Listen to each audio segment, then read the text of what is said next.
2025 में दुनिया ने 3 खरब डॉलर का तेल खरीदा।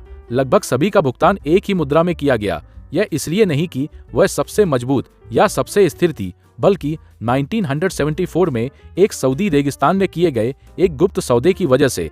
इसका नाम है पेट्रोडॉलर। यह वह सबसे शक्तिशाली वित्तीय तंत्र है जिसे आपको कभी सिखाया ही नहीं गया। 15 अगस्त 1971 राष्ट्रपति रिचर्ड निक्सन टेलीविजन पर आते हैं और कहते हैं, मैंने सेक्रेटरी कॉनेली को डॉलर को सोने में बदलने, कन्वर्टिबिलिटी को अस्थायी रूप से निलंबित करने का निर्देश दिया है।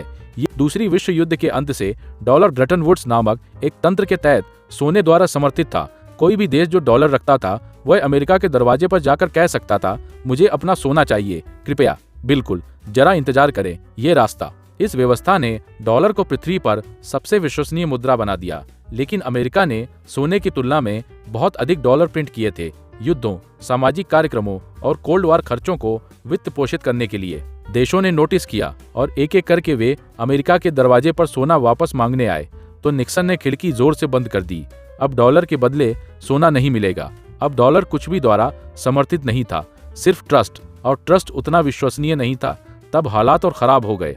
अक्टूबर 1973 में मिस्र और सीरिया ने इजराइल पर अचानक हमला किया। योम किपुर वार। संयुक्त राज्य अमेरिका ने इजराइल को हथियारों के विशाल एयरलिफ्ट के साथ समर्थन दिया। इसके जवाब में अरब तेल उत्पादक ओपेक ने अमेरिका पर अपना सबसे शक्तिशाली हथियार रगड़ा, तेल। उन्होंने उत्पादन में कटौती की। उन्होंने संयुक्त राज्य अमेरिका पर प्रतिबंध लगा दिया और तेल की कीमत बैरल के लगभग $3 से बढ़कर लगभग $12 हो गई। पेट्रोल स्टेशन खाली हो गए, कतारें ब्लॉक तक फैल गई। क्षमा करें, आज पेट्रोल नहीं, यह सामान्य प्रक्रिया थी। तो अब अमेरिका के पास बिना सोने वाला मुद्रा था। महंगाई खराब होती जा रही थी और दुनिया की सबसे महत्वपूर्ण कच्चा माल एक हथियार की तरह इस्तेमाल हो रहा था। बिल्कुल आदर्श नहीं। अमेरिका को एक नई योजना की जरूरत थी, डॉलर के लिए एक नया एंकर, कुछ ऐसा जिसकी हर देश को जरूरत हो, कुछ ऐसा इतना अनिवार्य कि पूरी दुनिया को डॉलर का उपयोग करने के सिवा कोई चारा ना हो। इसमें आए Henry Kissinger, secretary of state. वे सऊदी अरब गए एक सौदे के साथ। महाराज, आप पृथ्वी पर सबसे बड़ा तेल का भंडार रखते हैं, जो बहुत अच्छा है। दुर्भाग्य से इसका मतलब यह भी है कि आप रेगिस्तान के बीच में एक विशाल साइन बोर्ड पहने बैठे हैं जिस पर लिखा है, कृपया हम पर आक्रमण करें।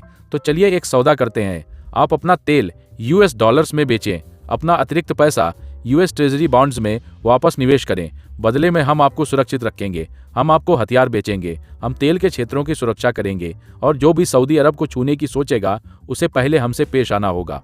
1974 में सऊदी अरब ने सहमति दी और 1 साल के भीतर बाकी छोटे ओपेक सदस्यों ने भी अनुसरण किया। तो अब अगर किसी देश को तेल चाहिए तो उसे पहले डॉलर चाहिए।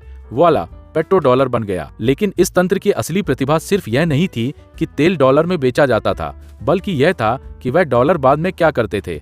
यह रहा पेट्रो डॉलर कैसे काम करता है। 3 चीजें। तेल को डॉलर में कीमत दी जाती है, जैसा कि हमने पहले बताया। इसका मतलब है कि अगर किसी देश को तेल चाहिए जिसकी दुर्भाग्य से उन्हें जरूरत है, तो पहले उसे US डॉलर चाहिए। जापान को तेल चाहिए, ईडा को तेल चाहिए। जर्मनी को तेल चाहिए, ईडा डॉलर चाहिए। एक ही नियम के साथ अमेरिका ने अपनी मुद्रा के लिए निरंतर वैश्विक मांग बनाई। तेल निर्यातक अब डॉलर के विशाल ढेर प्राप्त करते हैं, और सऊदी अरब जैसे देशों के पास एक समस्या थी जिसका मैं सपना देखता हूँ। हमारे पास खर्च करने के लिए चीजों की तुलना में अधिक डॉलर है। हम तेल की भारी मात्रा बेच सकते हैं, लेकिन हम सभी पैसे को घर में खर्च नहीं कर सकते। तो अतिरिक्त डॉलर कहीं जाते ही हैं। वे कहाँ गए? सीधे वापस अमेरिका में, US ट्रेजरी बॉन्ड्स में, अमेरिकी बैंकों में, US फाइनेंशियल मार्केट्स में। इसे पेट्रो डॉलर रिसाइकलिंग कहा गया। बिल्कुल भी वह रिसाइकलर नहीं जो पृथ्वी को बचाता है। अमेरिका ने फिर उस रिसाइकल किए गए पैसों का उपयोग खुद को वित्त पोषित करने के लिए किया। इसने सरकारी खर्चों को वित्त पोषित करने में मदद की। इसने US डेट के लिए मांग को उच्च रखा। इसने ब्याज दरों को कम रखने में मदद की। इस प्रकार इसने उस मिलिट्री को वित्त पोषित किया जो तेल के क्षेत्रों की रक्षा करता है, जो तेल को बहते रहने और चक्र को चलते रहने देता है। देखा क्या हुआ? यह एक लूप है। अमेरिका को तेल बेचने की भी जरूरत नहीं है, उसे बस दुनिया को डॉलर का उपयोग करके खरीदते रहने की जरूरत है।